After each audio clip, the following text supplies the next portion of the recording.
출애굽기 2장 1절에서 10절까지 말씀을 제가 대표로 봉독하겠습니다. 레위 가족 중 한 사람이 가서 레위 여자에게 장가들어 그 여자가 임신하여 아들을 낳으니 그가 잘생긴 것을 보고 석 달 동안 그를 숨겼으나 더 숨길 수 없게 되매 그를 위하여 갈대 상자를 가져다가 역청과 나무 진을 칠하고 아기를 거기 담아 나일강가 갈대 사이에 두고 그의 누이가 어떻게 되는지를 알려고 멀리 섰더니 바로의 딸이 목욕하러 나일강으로 내려오고 시녀들은 나일강가를 거닐 때에 그가 갈대 사이에 상자를 보고 시녀를 보내어 가져다가 열고 그 아기를 보니 아기가 우는지라 그가 그를 불쌍히 여겨 이르되 이는 히브리 사람의 아기로다. 그의 누이가 바로의 딸에게 이르되 내가 가서 당신을 위하여 히브리 여인 중에서 유모를 불러다가 이 아기에게 젖을 먹이게 하리이까. 바로의 딸이 그에게 이르되 가라 하매 그 소녀가 가서 그 아기의 어머니를 불러오니 바로의 딸이 그에게 이르되 이 아기를 데려다가 나를 위하여 젖을 먹이라. 내가 그 삭슬 주리라.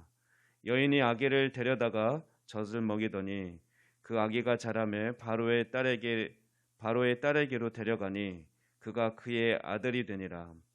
그가 그의 이름을 모세라 하여 이르되 이는 내가 그를 물에서 건져내었음이라 하였더라. 아멘. 네, 오늘 본문은 하나님의 대리자로서 이스라엘의 구원을 큰 업적을 위해서 특별히 선택받은 모세의 출생과 그 성장 과정을 기록하고 있습니다. 모세는 바로 왕의 이스라엘의 백성들의 남자아이를 학살하는 그 정책이 한참 펼쳐지고 있을 때, 진행되고 있을 때 그런 위기 때에 태어나게 됩니다. 그러나 그는 하나님의 특별한 섭리로 이스라엘의 학대자인 바로 왕이 거하는 그 애굽 궁정에서 공주의 양자로 그렇게 안전하게 자라나게 됩니다. 그렇게 이스라엘을 구원할 자로 잘 교육받고 훌륭하게 성장하게 됩니다. 이런 상황은 예수님께서 이스라엘의 왕이요 또 온 세상의 구원자로 이 세상에 오셨을 때에 헤롯 왕이 모든 남자 아기를 죽이려고 해서 예수님의 가족이 이집트로 피하는 상황과 안전하게 피하는 상황과 비슷합니다.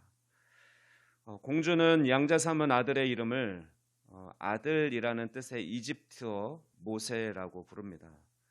그런데 모세는 히브리어로 건져내다라는 뜻의 마샤와 발음이 비슷합니다.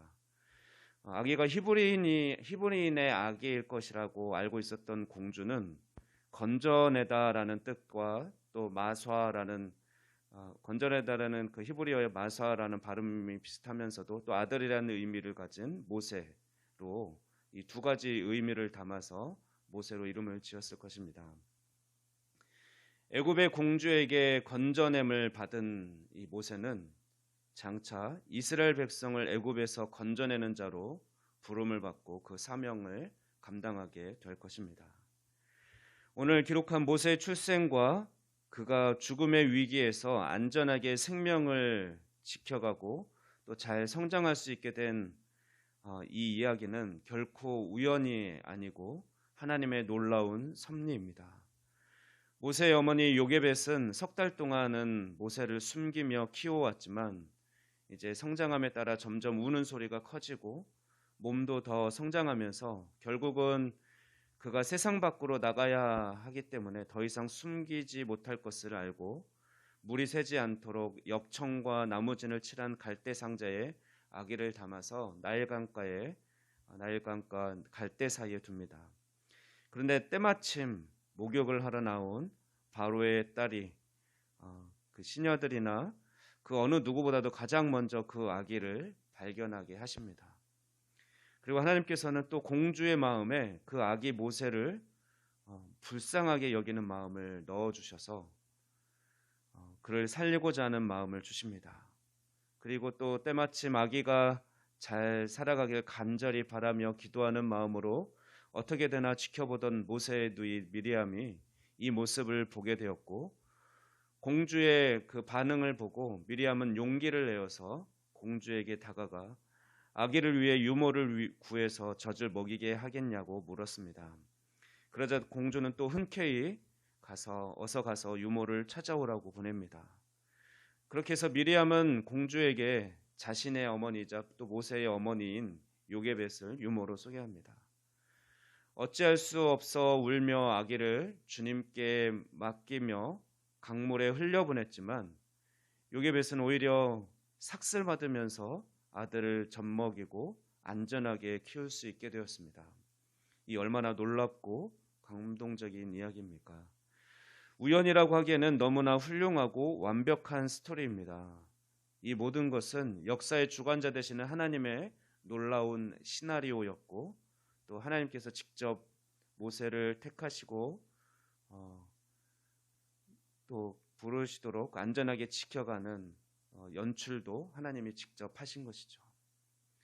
저는 오늘 말씀을 묵상하면서 말씀에 직접 드러나 있지는 않지만 하나님의 놀라운 섭리가 이루어지는 그 과정에서 요게벳 어머니 요게벳의 그 간절한 기도를 보게 되었고, 또 누이 미리암의 또한 간절한 기도와 또 용기를 보게 되었습니다. 그리고 하나님은 이렇게 기도하는 가정을 택하시고 하나님의 놀라운 섭리를 그 가운데 펼쳐 주시는 것을 보게 되었습니다. 저는 지난주 휴가 기간 동안에 전국 기독교사들이 모여서 수련회를 하는 기독교사 대회에 참석했었는데, 그때 작곡가 연평안 씨와 또 조찬미, 찬양을 부르는 조찬미 씨의 콘서트가 있었습니다.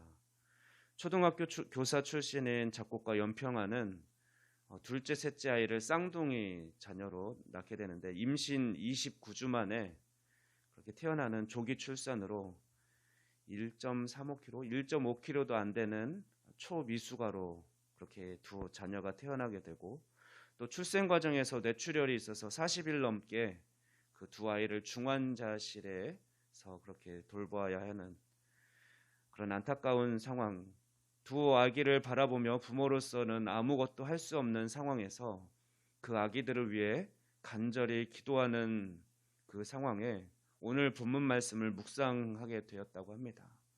그리고 오늘 본문 말씀을 묵상하면서 요게벳의 노래라는 곡을 작곡하게 되었다고 합니다.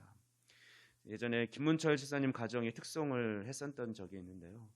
또 워낙 유명한 곡이기 때문에 아마 한 번쯤 들어보셨을 곡입니다. 이 시간 제가 그 노래 가사를 한번 읽어드리겠습니다. 작은 갈대 상자, 물이 새지 않도록 역청과 나무 진을 칠하네. 어떤 마음이었을까? 그녀의 두 눈엔 눈물이 흐르고 흘러. 동그란 눈으로 엄마를 보고 있는 아이와 입을 맞추고 상자를 덮고 강가에 뛰어오며 간절히 기도했겠지. 정처 없이 강물에 흔들흔들 흘러내려가는 그 상자를 보며 눈을 감아도 보이는 아이와 눈을 맞추며 주저앉아 눈물을 흘렸겠지. 너의 삶의 참 주인, 너의 참 부모이신 하나님 그 손에 너의 삶을 맡긴다.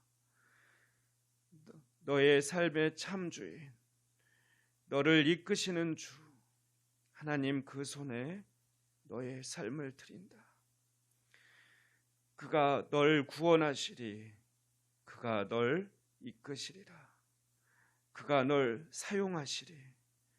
그가 너를 인도하시리. 요게벳의 간절한 기도, 하나님께 자녀를 맡기는 기도를 하나님은 받아주셨고 또 모세의 스토리가 됩니다. 요게벳은 유모가 되어 모세를 젖먹여 키우는 내내 하나님의 놀라운 섭리를 아마 찬양했을 것입니다. 우리 오늘 우리 자녀의 삶을 그리고 우리들의 삶을 주님께 맡기는 그런 간절한 기도를 올리는 시간이 되기를 소망합니다. 기도하겠습니다. 만왕의 왕이시며 역사의 주관자 되시는 하나님 아버지 감사합니다. 우리의 작은 신음과 우리의 울부짖는 소리에 항상 귀 기울이시며 신실하게 응답하실 하나님을 찬양합니다. 모세를 이스라엘을 구원하는 지도자로 택하시고 또한 성장시키는 그런 놀라운 하나님의 섭리를 보며 이 시간 우리도 우리 자녀를 주님께 맡깁니다. 우리 삶을 또한 주님 손에 맡깁니다. 놀라운 하나님의 섭리가 우리 자녀들과 우리 삶 가운데 나타나게 하시며 하나님 나라를 위해 귀하게 사용하여 주시옵소서. 감사드리며 이 모든 말씀 우리 구주 예수 그리스도의 이름으로 기도하옵나이다. 아멘.